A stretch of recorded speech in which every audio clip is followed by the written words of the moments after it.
So hello sa inyo guys and welcome to Cycling Voyage.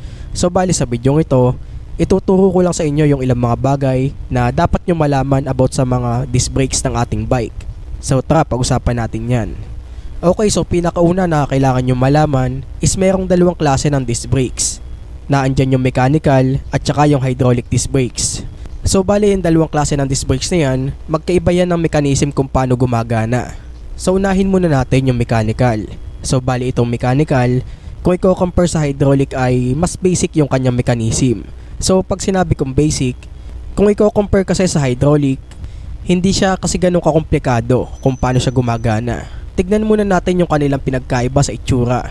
So ganito yung itsura ng isang mechanical disc brakes. Kung makikita nyo, meron kayong cable na makikita. So bala mangyayari dyan, kapag piniga natin yung brake lever dito, bale hihila yung cable na yan, and then yun na hanggang sa tumigil na yung inyong mga bike. Samantalang sa hydraulic kasi wala kang makikitang kahit anong cable sa loob. And para sa mga nagtataka kung bakit yan ganyan, para lang po sa kaalaman natin, mineral oil na po kasi yung nasa loob ng hydraulic disc brakes. So bale pag piniga mo yung brake lever ng isang hydraulic, bale hihigop dyan yung kanyang mineral oil hanggang sa tumigil na siya. And kung matatanong nyo naman kung alin ba yung mas maganda sa dalawa, ako personally sasabihin ko sa inyo na mas maganda yung hydraulic disc brakes. Although may mga ilang nagsasabi na mas maganda daw yung mechanical dahil ganito ganyan, yung basta maraming sila sinasabi na mga na-encounter nilang problema sa hydraulic. So yung mga ganong kasing mga klase ng situation, usually ma-encounter mo lang naman yun do sa mga mumurahing hydraulic disc brakes, especially yung mga galing sa kung saang brand. Pero kung yung bibilhin mo ay at least yung Shimano ng series, makakakuha ka talaga ng magandang braking power. And at the same time, mas maganda rin yung kanyang durability kung ikukumpara mo dun sa kung ano-ano mga brand yan sa tabi-tabi. Now bali may ginawa na rin pala ako dating video dito 3 years ago about sa pagkakaiba ng hydraulic at saka mechanical. And guys, comment lang kayo dyan sa baba kung gusto nyong gawan ko ng part 2 yung video na yon, dahil 3 years na rin kasi yun and marami na rin kasing info na nadadagdag. Kaya yun, parang gusto ko na rin siyang gawan talaga ng video So like nyo lang po itong video na to kung gusto nyong gawan ko yan. So pangalawa na dapat nyong malaman about sa mga disc brakes is yung tawag sa iba't ibang parte nito. So dito unahin muna natin yung pinipiga natin, which is yung brake lever.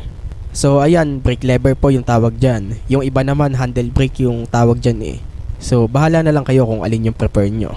Tapos dito sa may pinag-iipitan nya, ito yung pinaka-center kasi nya So bali caliper yung tawag dyan. And then itong pinaka-disc nya, rotor naman yung tawag dyan. Tapos yung pinagkakabitan naman ng caliper doon sa may frame, brake mount po ang tawag dyan. And para din sa mga hindi nakakaalam, meron din iba't ibang klase ng brake mount. Na andyan yung post mount, yung IS, at saka yung flat mount.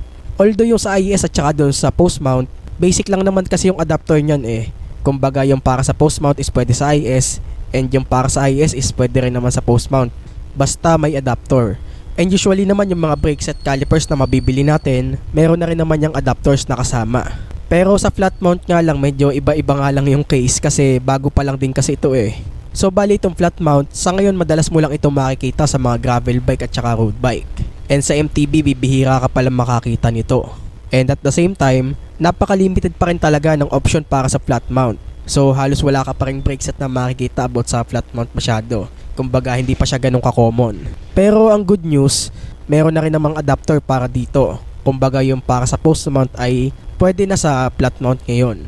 Although yun nga lang, ang masakit nga lang dito, may time kasi na yung mga adapter is medyo sumasayad doon sa may frame. So hindi rin lahat ng frame ay babagayan. Pero most of the time naman ay ganun yung nagana naman siya. So pangatlo naman na kailangan yung tandaan is wag na wag yung hahawakan yung inyong mga rotors. Dahil yung mga kamay kasi natin, meron kasi natural oil. Kahit sabihin mong tuyo yan, meron pa rin yung oil na kapag ipinanghawak natin sa rotor, ay pwedeng makontaminate yung ating brake set.